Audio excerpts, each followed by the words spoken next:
CBI को कुछ बड़े सबूत मिले हैं, ऐसे सबूत जो चीख चीख कर कुछ और इशारा कर रहे हैं, ऐसा कुछ जिस पर अब तक कानून एजेंसीज विश्वास नहीं कर रही थी।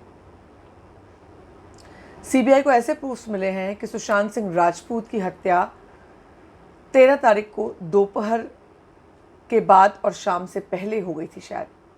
जी हाँ, 13 तारीख की शाम से पहले सुशांत सिंह राजपूत की हत्या हो गई थी। एक बहुत बड़ा सवालिया निशान जो तथ्य सामने आ रहे हैं उस पर लग रहे हैं और उस बिना पर सीबीआई अब पूछताछ करने वाली है। चूँकि 13 तारीख की रात, 13 तारीख के दिन में न उनके पास उनकी बहन थी मीतू, न उनकी गर्लफ्रेंड रिया, उनके पास सिर्फ उनके स्टाफर्स थे और वो अकेले थे और उनकी परेशानियां थी। 8 तारीख से वो परेशान थे, 9 तारीख से परेशान थे। 13 तारीख को दोपहर के बाद शाम से पहले ऐसा क्या हुआ, ऐसी कौन सी चीज़ हुई जिसका ये नतीजा है। सीबीआई को जो जांच में इस मुद्दे पर सीबीआई जांच कर रही है कि सुशांत ने 13 तारीख की दोपहर 2:30 बजे 2:22 या 28 मिनट पर एक कॉल की थी उन्होंने। वो कॉल अपने टैलेंट मैनेजर के वाटरस्टोन टैलेंट मैनेजर जो उनका उदय गौरी हैं, उनके साथ बात की थी और उन्होंने कॉन्फ्रेंस पर रमेश तौरानी और 2 और प्रोड्यूसर से बात कराई थी। तो वो एक कॉन्वर्सेशन थी जो थोड़ी देर की उनके साथ हुई थी आगे की प्लानिंग की, और वो कॉन्वर्सेशन उनके फ़ोन में रिकॉर्डेड है। उसके बाद का उनके फ़ोन में कोई कॉन्वर्सेशन नहीं, एक और कॉल थी उसी के आसपास की, उसके बाद उनका कोई कॉल नहीं है, उनके कोई व्हाट्सएप मैसेजेस उन्होंने किए नहीं हैं, ठीक है मान सकते हैं, पर जो आए हैं वो उन्होंने पढ़े नहीं हैं।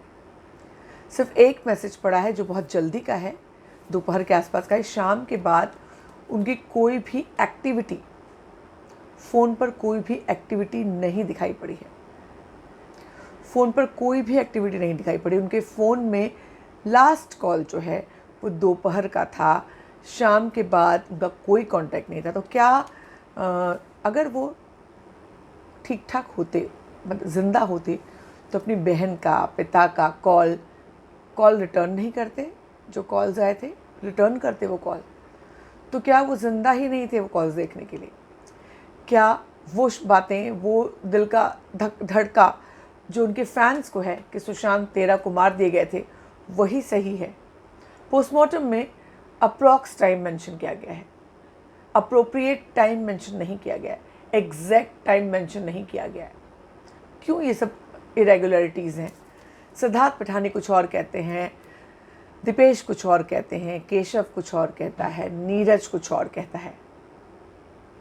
सब ने कहानी बनाई है, उन कहानी के तालमेल अब तक पूछताछ चल रही है, लेकिन कहानी का तालमेल नहीं बैठ पाया है। क्या रात को 13 तारीख की रात को जो कहा जा रहा है कि सुशांत ने डिनर नहीं किया था, मैंगो शेक पीकर सो गए थे, ऐसा घर में रहने वाले लोगों ने बताया कि उन्होंने डिनर नहीं किया था। उधर दूसरी तरफ, क्योंकि उनके पेट में कुछ मिला भी नहीं है, पेट एम्प्टी था उनका, स्टमक पोस्टमार्टम में।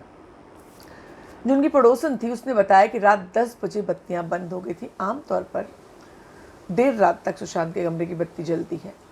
तो आखिर क्या ऐसा है? सुशांत रात को 10 बजे सोने वालों में से नहीं है। उनको जानने वाला इंसान कोई भी, मैं सुशांत को उस तरीके से नहीं जानती, लेकिन ऐसे लोगों को जानती हूँ जो उतनी रात तक जागते हैं।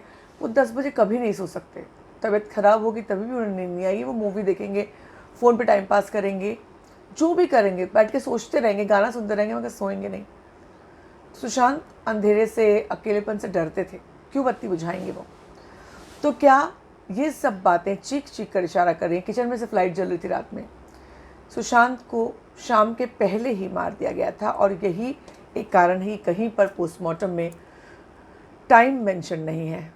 आई रियली होप कि जो विसरा 20% बचा है उसमें एम्स की फॉरेंसिक टीम जो वो 17 तारीख को पेश करने वाली रिपोर्ट, फिंगर्स क्रॉस की उनको एग्जैक्ट टाइम पता चले। 20% विसरा इनफ होता है, ऐसा उन्होंने कहा था।